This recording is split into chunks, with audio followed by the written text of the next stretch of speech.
canal. Aí tô preocupada, minha mãe. Aí foi 3 dias de chuva. Mas tá fazendo um sol lindo, lindo, lindo. E eu tô por aqui. A minha geladeira quebrou.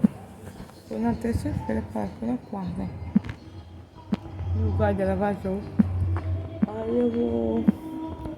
Tô por aqui, né? Mas eu vou pra casa. Vou pra casa hoje.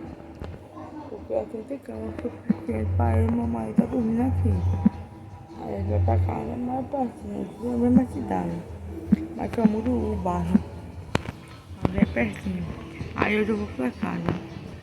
Mas é isso aí. E hoje eu vou mostrar um dia, no dia pra vocês. Certo? O que eu for fazendo eu vou filmar pra vocês, tá bom, meus amores? E olha, gente, como tá lindo.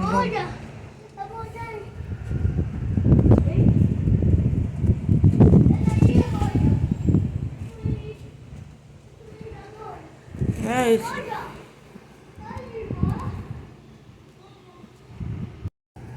Foi 3 dias de chuva. A pique cresceu, tá vendo, gente? Ó. Esse aqui, ó. Tá aqui nas pontas, tá vendo? Aí minha mãe botou aqui pra nascer a raiz. E aqui também, aqui tem mais, tá vendo? A jiboia como tá linda. E ó. Tá lindo, lindo, lindo. Isso é hortelã. Isso aqui é jiboia também, tá vendo como ficou lindo, gente? Mamãe tá pronta, mamãe. Tá bonito?